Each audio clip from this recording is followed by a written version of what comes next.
Hey, it's Brianna for Triumphant Tuesdays.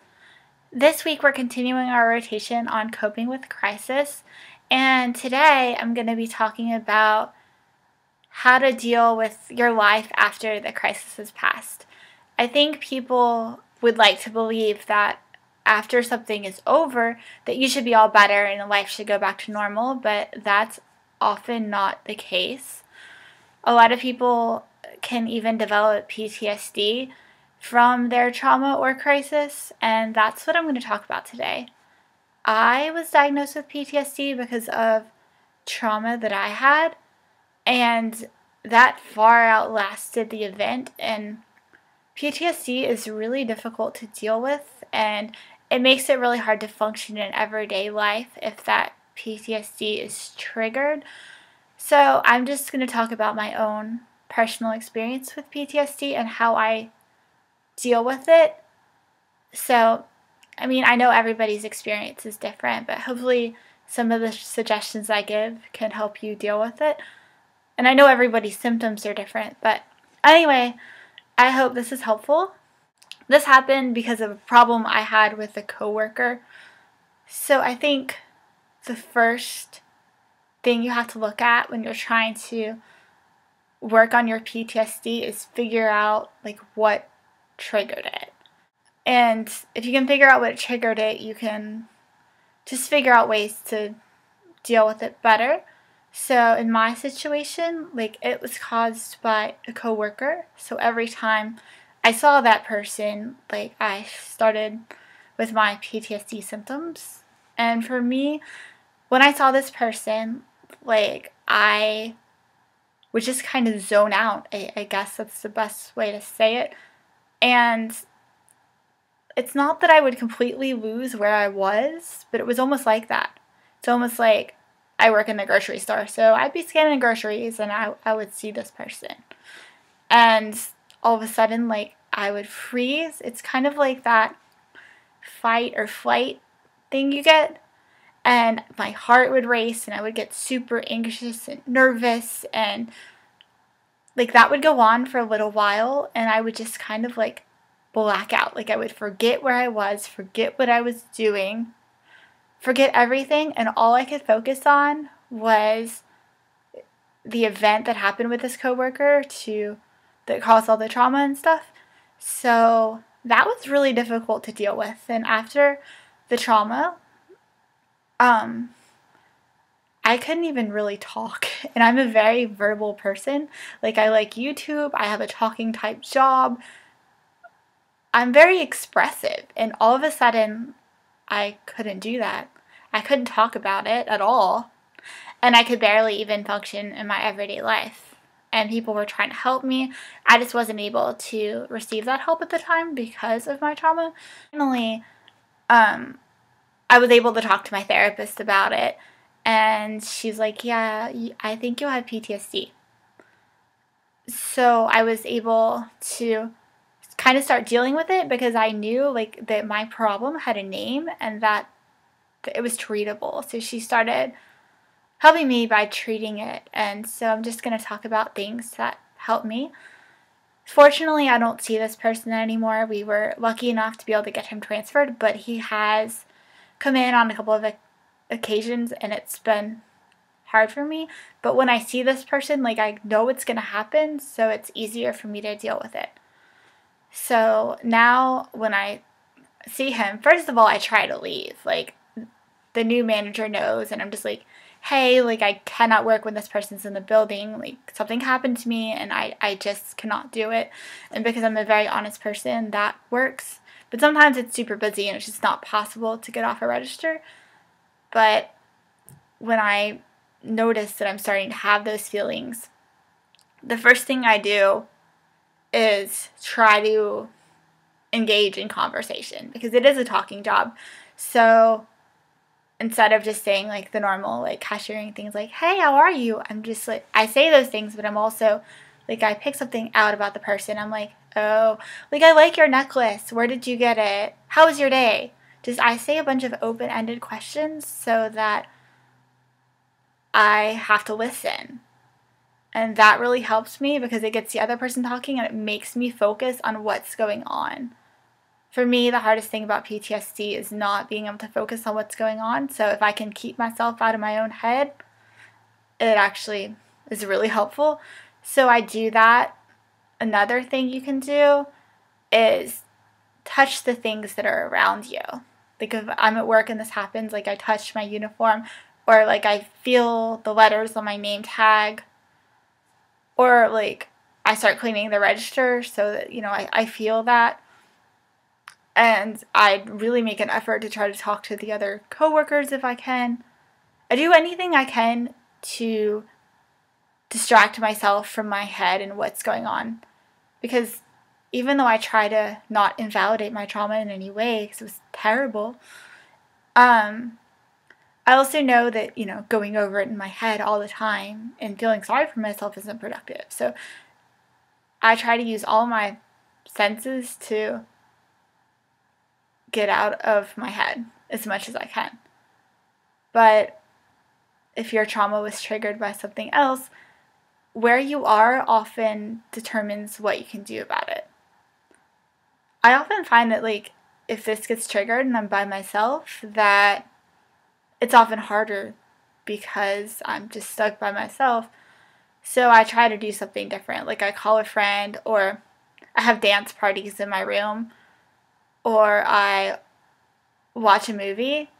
But I try to do something that requires intense thoughts, or I'll think about the lyrics to a song and try to remember every lyric, or I'll practice singing and make sure that I hit every single note, make sure it's perfect, quote unquote.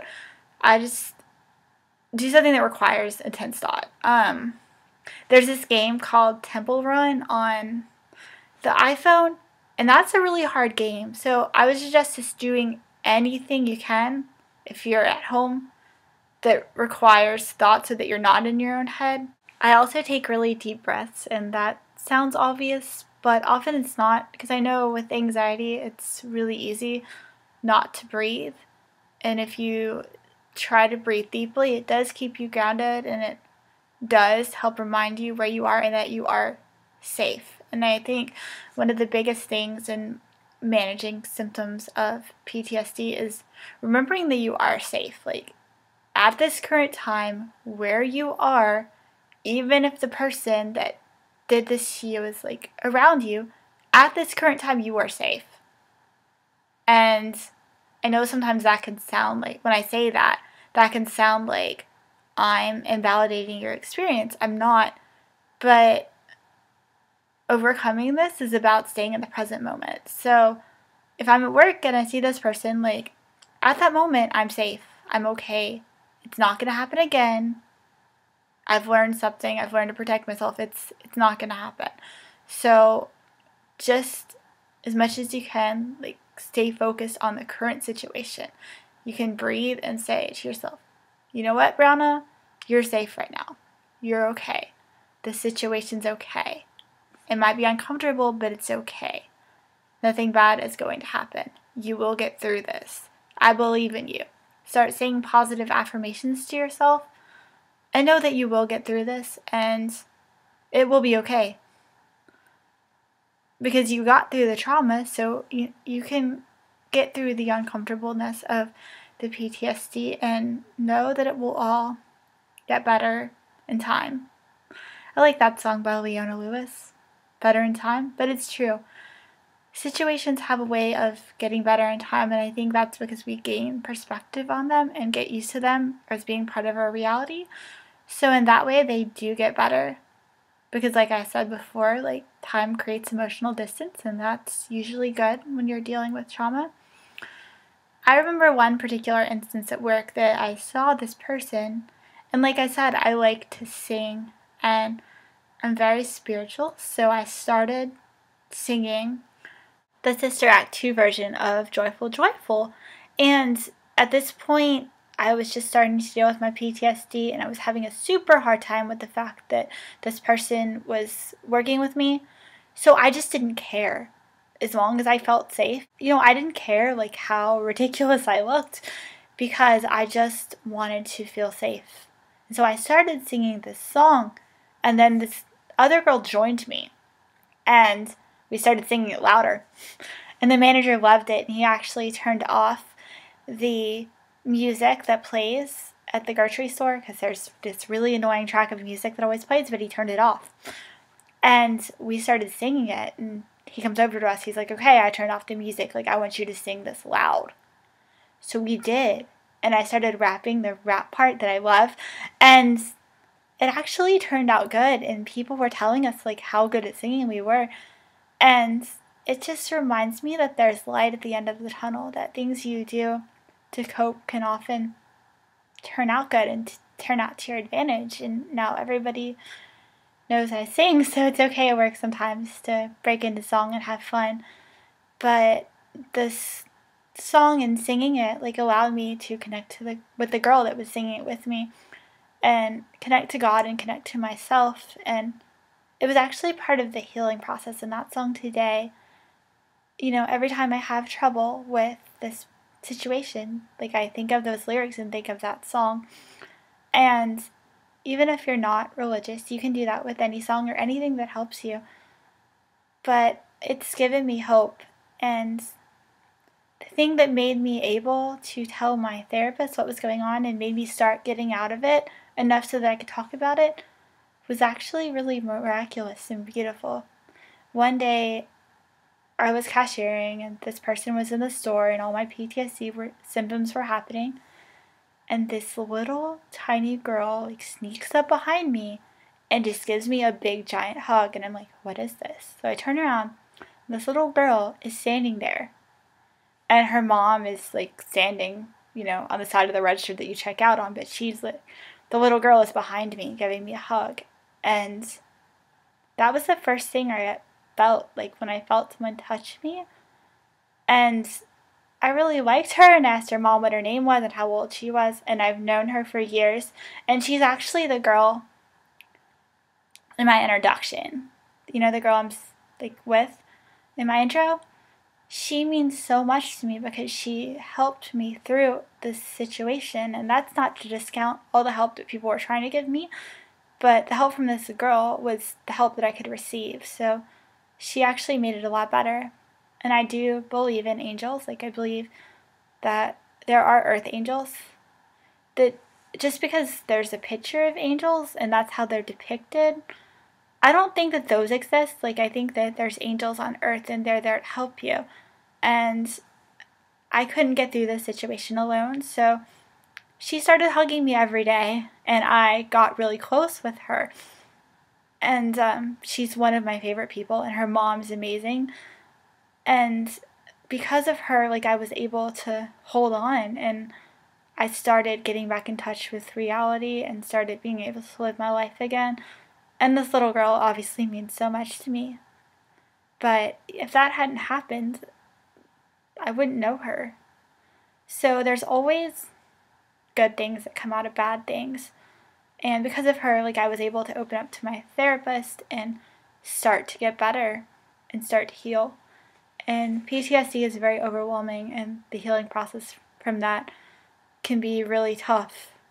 And often we feel hopeless and sad, but there is hope. And just ask for help and look for that hope and try to remain positive. And I went through it, and I can't say that I've overcome it because I still deal with it, but it's less. It won't always be this hard, and you can get through it because you have the strength to, and I believe in each and every one of you. Thank you so much for watching. I hope this was helpful. I love you guys, and if you need any support, just let me know. I'll be there. Bye.